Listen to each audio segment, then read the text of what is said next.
and welcome to another Sketchbook Sunday.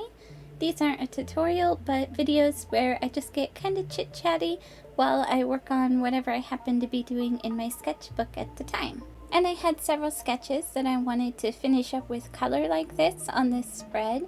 This particular character that I'm working on right now is my Dungeons and Dragons character that I made when I was like, I want to say 10 or 11 years old. I've had her for a very long time. She is an epic level druid wild elf, and I love her to pieces, but I had not painted her in a very long time.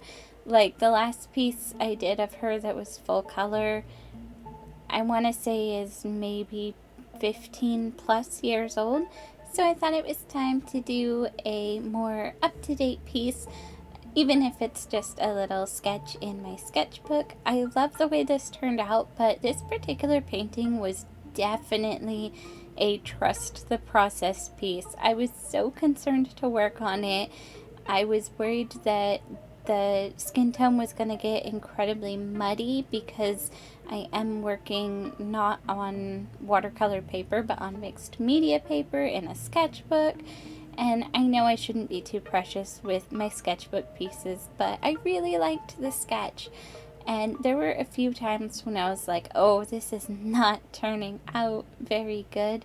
But I trusted the process, and I do, in fact, really like the finished result. Skin tones are kind of an ongoing difficulty with me because I just don't completely paint humanoid characters nearly as often as I should, and getting that really smooth shading is not the easiest, especially when I like some kind of hard edges in there too. You guys are definitely going to notice even more Dungeons and Dragons style artwork from me. I'm getting ready to do some convention prep. I have some larger scale paintings that I need to get finished before I apply to some conventions, and these are larger acrylic paintings, so they're a bit different from the watercolors that I've been posting lately, but I hope that you guys enjoy them anyways. They're really fun. I think you guys are really gonna like the Dragon's Horde. And I am also preparing for possibly a very difficult endeavor. I want to do 2 different art prompt, like month-long art prompt things this year.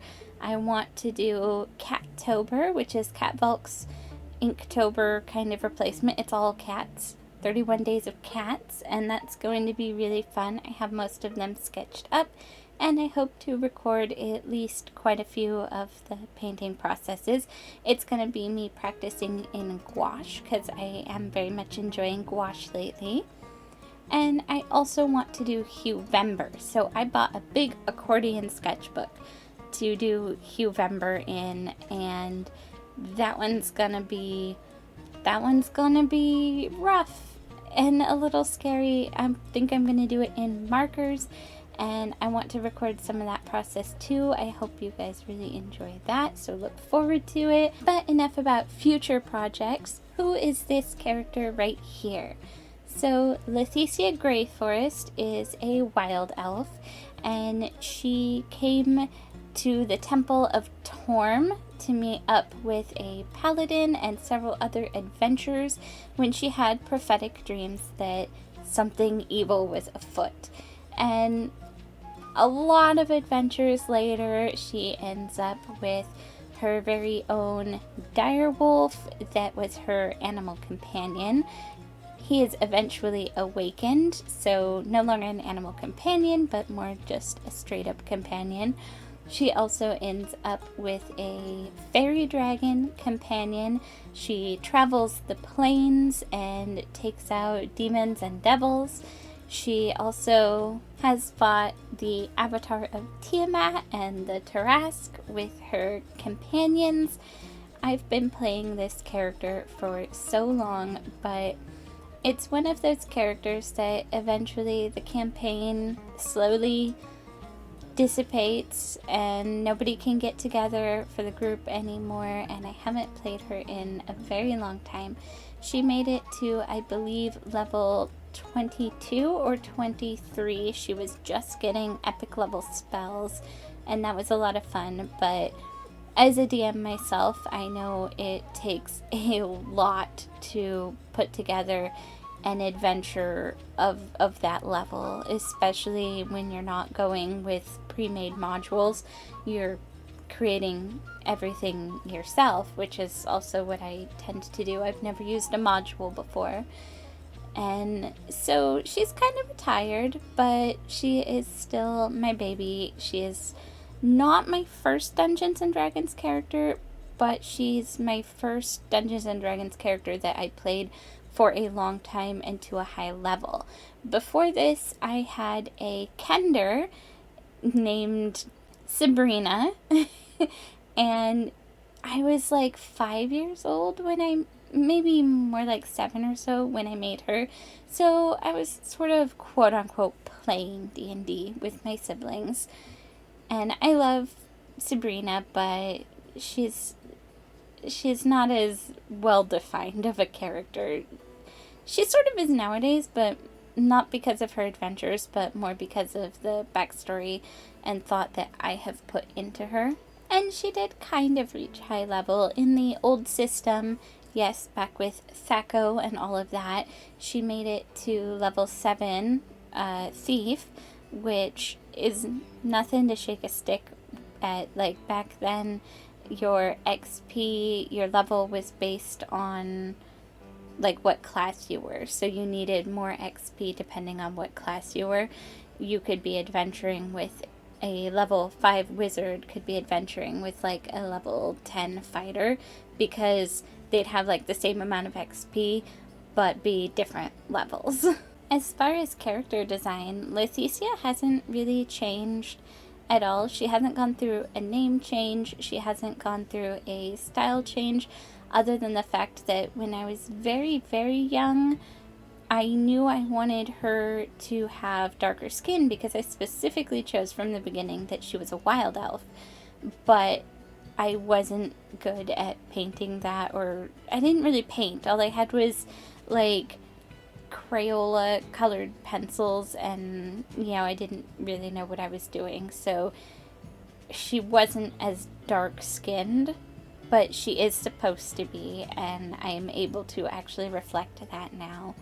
I gave her this magical glowing lily kind of flower that I figure is magical, and it opens up and is just forever growing because she's a druid, why not? And she does have magical item creation talents. So I also decided that I wanted her to sort of have a color theme, so that when I painted her, she would usually have the same sort of theme going on. And I chose greens, yellows, and blues, like pale blues, like the flowers in her hair, which I just think is kind of a nice touch when you have a bunch of different characters, to just give them their own specific color scheme that you usually color them to. Even if you're not making a comic or something, it kind of like fleshes them out a little more and makes them stand apart from other characters that you may have with different color themes.